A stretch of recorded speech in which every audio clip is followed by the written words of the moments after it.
Olá, meus amores do sexto ano. A Pro está de volta com mais uma aula, a aula de número 51, isso mesmo. E agora é a vez de quê? Hora da nossa correção, certo? Então a gente vai dar continuidade à correção das atividades do capítulo 7 ainda, certo? Então, nossa correção, vocês vão pegar o livro de língua portuguesa e vão abrir na página 290, que na página 290 nós vamos encontrar o texto "Você sabe o que está comendo?", ok? A Pro colocou um pedacinho do texto que vocês já leram em casa e agora a gente só vai corrigir, analisar as questões desse texto, ok? Então, ó, na página 291 vem a primeira questão sobre o texto "Você sabe o que está comendo?", então, que diz o seguinte: essa mistura de interesses se transformou em um grande refogado de mitos. Retire do texto uma frase que contribua para desfazer o mito sobre o consumo de sucos e frutas. Então, você vai retirar lá do texto essa frase que desfaça o mito do consumo de sucos e de frutas. Que a frase pode ser qual? Vejam só. Mesmo sendo 100% naturais, os sucos não devem ser consumidos à vontade por serem calóricos. Então, isso quer dizer que não devemos consumir suco em grande quantidade, né? Então, a resposta será: mesmo sendo 100% naturais, os sucos não devem ser consumidos à vontade por serem calóricos. Na segunda questão, identifique no primeiro parágrafo do texto os elementos que constituem a mistura referida pelo pronome demonstrativo essa, ok? Então, o pronome demonstrativo, qual é a frase que você vai retirar? A dica da vovó, o anúncio da televisão, interesses políticos e pesquisas sérias. Então, é essa a frase que você vai retirar, ok? Na terceira questão diz: como esse artigo traz como tema alguns mitos sobre a nossa alimentação, a autora utilizou a expressão refogado de mitos no início do texto. Das palavras a seguir, qual delas nos leva ao mesmo campo semântico da palavra refogado?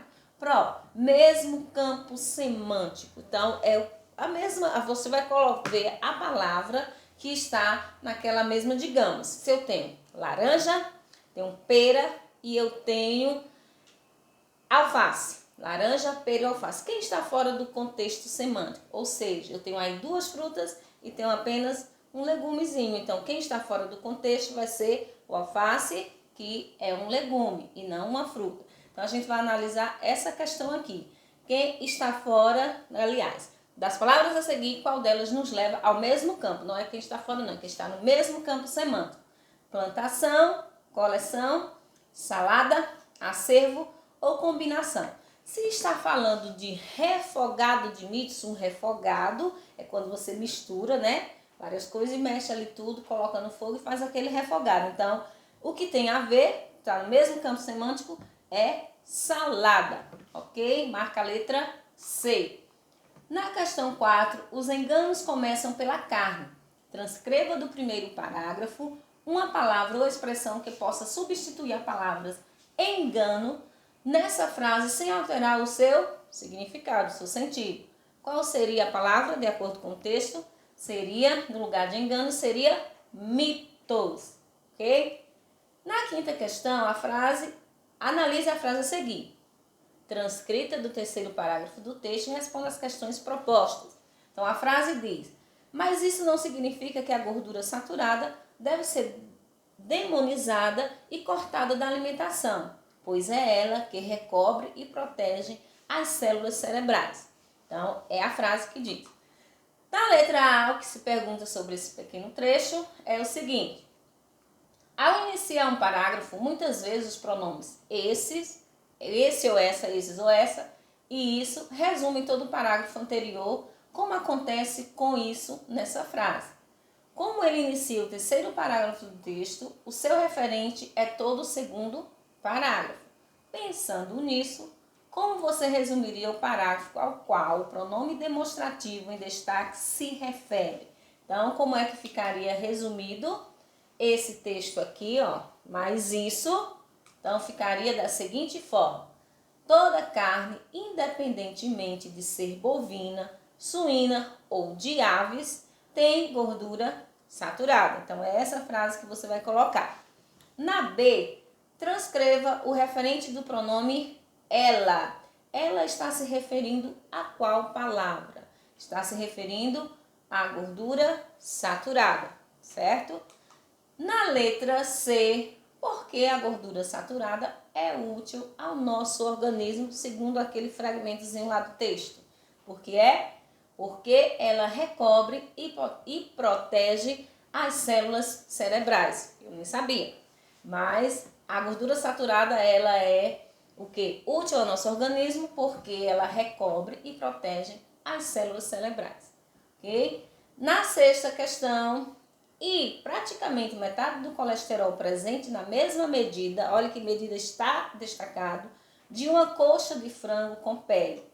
Crie uma frase em que a palavra destacada, medida, tenha significado diferente do que aparece no trecho acima. Então, por exemplo, vamos dar aqui uma sugestão de resposta, que aqui para você criar é uma resposta sua, né, pessoal? Mas tem uma sugestão de resposta, isso não quer dizer que a sua vai estar errada não, certo? Então, algumas pessoas ultrapassaram a medida. Então, essa medida aqui está diferente da medida lá do texto, da frase. A professora tomou uma medida para estimular a leitura. Então, também essa medida aí está diferente do que foi empregado no contexto acima.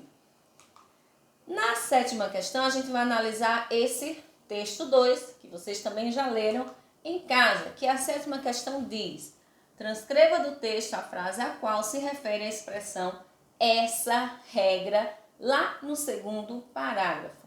Então, você vai escrever a seguinte frase: escolher um lugar que sirva de base para iniciar a contagem. Essa é a resposta. Na oitava questão, analisando o segundo parágrafo do texto, responda: qual é o adjetivo utilizado para qualificar a cidade de Veneza? Qual foi o adjetivo empregado? Quem lê o texto vai identificar que foi o adjetivo histórica. Veneza é uma cidade histórica.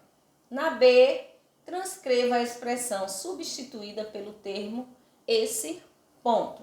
Então, você vai escrever marco 0. Na letra C do sétimo diz, aliás, do oitavo, né? Na cidade de São Paulo, qual é a referência estabelecida para a contagem das casas? Então, a referência é a Praça da Sé. E na nona questão, de acordo com o texto, o costume de numerar as casas de uma rua, qual é a resposta que você vai marcar? Segue sempre o mesmo princípio para orientar os moradores e também os visitantes? Não. Começou na Europa, mas não existe uma forma comum a todas as cidades? Isso aí. Então, na nona você marca a letra B. Questão 10. Segundo o texto, a contagem começa sempre pela primeira casa da rua, a partir do início da cidade? Não é essa a resposta. Todas as casas das ruas que correm lado a lado recebem praticamente a mesma numeração? Também não. É indiferente atribuir às casas números pares ou ímpares, importando apenas o local onde a rua começa? Nada disso. Então, você vai marcar a letra D que diz: existe sempre um ponto importante em cada cidade que determina como fazer a numeração das casas. No caso, aí tem a Praça da Sé, né?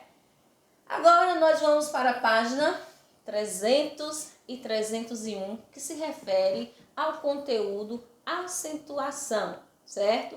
Então, a gente vai fazer a correção do conteúdo sobre acentuação, os monossílabos, os hiatos, ok? Então, aqui, ó, assinale a opção em que a palavra destacada está acompanhada da justificativa correta para a sua acentuação.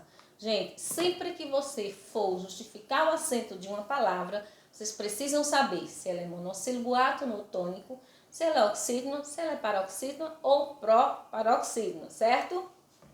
Na letra A, também é uma paroxítono terminada em M. Observe que também, qual é a sílaba forte de também? Lógico que o acento, quando a palavra é acentuada, fica bem mais fácil você identificar a sílaba mais forte, a sílaba tônica. Por quê? Porque sempre a sílaba tônica vai ser aquela que está acentuada. Logo, também é uma paroxítona? Não, também é uma oxítona, porque a última sílaba é a mais forte. Na letra B diz, isso é fácil. Fácil é a palavra acentuada. Fácil é uma palavra oxítona terminada em L? Não, ela termina em L. Mas fácil não é oxítona porque a sílaba tônica é Fá, que está acentuada. Na C, que biscoito horrível. É uma proparoxítona. Gente, para ser proparoxítona tem que ser a antepenúltima acentuada. Porque toda proparoxítona na língua portuguesa é acentuada. E observe que quem está acentuada é a penúltima sílaba. Última, penúltima. A antepenúltima seria o OR. Então, aqui é uma paroxítona e não uma proparoxítona. Já a D diz o seguinte, já é um monossílabo tônico terminado em A? Está na cara, já é um monossílabo porque possui apenas uma sílaba e ele é tônico porque está acentuado e também termina na letrinha A. Então, você marca a letra D. Na questão 2, sobre a regra de acentuação da palavra, memória, marca a opção correta. Então, memória é a palavra que você vai analisar a acentuação dela. Observe que memória é o MOR que está acentuado. Então, MOR seria o quê? Memoria seria oxítona, o MOR paroxítona, o MER proparoxítona contando. Oxítona, paroxítona, proparoxítona. A gente sempre conta do final para o início. Então, as palavras a e atrás são acentuadas pelo mesmo motivo de memória? Não. Por quê? Primeiro, a é um monossílabo e memória não é monossílabo. Então, você já não marcaria a letra A. Na B, as palavras destrói e reconstrói são acentuadas também por serem paroxítonos terminados em I. Então, ó, destrói são paroxítonos. Se você observar, trói é a sílaba mais forte e trói também, de reconstrói. Então, é a última sílaba, ela não é paroxítona, ela é oxítona. A palavra árvore possui acento, pois, segundo uma das regras das proparoxítonas, acentua-se as terminadas em E. Isso aí seria a justificação da acentuação da palavra árvore? Não. Se vocês marcassem essa opção, dá até para confundir. Árvore é uma proparoxítona, sim, mas para as proparoxítonas não tem, só tem uma única regra. Não existe essa regra que são acentuadas as terminadas em E. Não existe. A única regra que existe para as proparoxítonas é que toda proparoxítona é acentuada. Essa é a única regra que justifica a acentuação das proparoxítonas. Então, não marca a letra C. Na letra D, as palavras infância, farmácia são acentuadas pelo mesmo motivo de memória? Então, essa é a resposta correta, porque observe que memória é uma paroxítona terminada em ditongo. Por que em ditongo? Porque termina no encontro de duas vogais que não se separam. A mesma coisa acontece com infância. Fã é paroxítona, termina em ditongo. Farmácia também é uma paroxítona terminada em ditongo. Então, logo, a resposta correta é a letra D. Na questão 3, ainda na página 300, assinale a alternativa que contém vocábulos que obedecem à mesma regra de acentuação da palavra por. Logo, qual é a regra de acentuação da palavra por? Por é uma palavra monossílabo e por ser acentuada ela é um monossílabo tônico, certo? Então, logo, agrônimo, você já vai de cara dizer que não é a letra A, porque tanto agrônimo, pássaro e fóssil não é monossílabo, tem mais de uma sílaba. Boêmia também não é, herói e secretária também não é. Secretária, pôde, babá. Então, aqui, ó, acentue a alternativa que contém vocábulos que obedece à mesma regra de acentuação da palavra por. Então, aqui, ó, babá, irmã, pôde, volúvel Então, você vai marcar a letra C. As palavras que recebem acento gráfico pelo mesmo motivo são... Quais são as que recebem pelo mesmo motivo? Se você observar aqui na letra A, Mário e única. Mário é uma paroxítona, única é proparoxítona, então não seria. Céu e já. Céu é o quê? Aqui nós temos céu e já. Na letra B, fácil e mínimo. E na letra D, indústrias e salário. Então, você marcaria a letra D, ok? Na questão 5, indique o vocábulo. Isso já é... Questão 5 faz parte da página 300 e a questão 6, a 301, certo?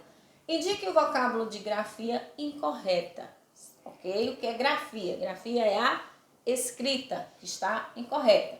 Então, aqui, ó, gratuito, jiboia, álibi, rubrica, geleia. Então, o que está errado aí? Será que é o quê? Então, como a gente está estudando acentuação, então é a palavra que ou tinha que ter acento ou que não deveria ter acento. No caso, gratuito está acentuado, não tem acento. Então, seria a letra A resposta correta. Na questão 6, o grupo em que ambas as palavras, ou seja, as duas palavras, devem ser acentuadas é rubrica e maquinária, pólen e protótipo, gratuito e fluido, hífen e item, açaí e ruim. Então, tem que ser os dois, tem que receber acento. Então, qual seria a resposta? Pólen e protótipo. Essas duas palavras receberiam acento. Aliás, recebem acento, ok? Aí nós vamos agora para a questão 7, na página 301. Nas séries de palavras abaixo, assinale a alternativa em que todas são acentuadas pelo mesmo motivo. Sair, egoísmo e daí. Então, são todas acentuadas pelo mesmo motivo. História, aliás, inconsolável, não. Anônimo, série e daí também não. Egoísmo, inconsolável e anônima também não. Então, a resposta é a letra A. Na 8ª diz, assinale a opção em que os vocábulos obedecem à mesma regra de acentuação gráfica. Pés e hóspedes obedecem à mesma regra? Não. Relógio e distância obedecem? Ok, ó, relógio terminado em ditongo e em ditongo, e as duas são paroxítonas. Então, é a letra B. Na questão 9, assinale a opção em que todos os vocábulos obedecem à mesma regra de acentuação gráfica. Também a mesma regra. Temos cajás e límpida, necessário e límpida. Cajás é oxítona, límpida é proparoxítona. Na B, necessário é uma oxítona terminada em ditongo, já límpida é uma proparoxítona. Na C, nós temos par, monossílabo e necessário, paroxítona terminada em ditongo. Na D, incêndio, tem uma paroxítona terminada em ditongo e também temos uma oxítona terminada em EM. Na E, diz extraordinário e incêndio. Extraordinário é uma paroxítona, assim como incêndio também. As duas terminam em ditongo. Questão 10. O acento, então, na 9, voltando, na 9 você marca a letra E, ok? Na questão 10, o acento gráfico não existe mais em todas as palavras da sequência. Ou seja, de acordo com o novo acordo ortográfico assinado em janeiro de 2009, tem palavras que antes tinham acento e agora não tem mais. Então, a gente viu isso na explicação sobre acentuação. Mágico sempre teve acento e continua com acento. Pelo já não tem, né? Porque pelo foi retirado. Mas aí mágico e saía tem acento. Então, não marca, tem que ser as três. Para, pelo e pera. Observe que para, pelo e pera, de acordo com o novo acordo ortográfico de 2009, para, pelo e pera perderam o acento. Não tem mais esse acento, ok? Palavrinha pera, a fruta, não é mais acentuada. Então, marca a letra B. Nossa correção termina aqui. Um beijo a todos e fiquem com Deus.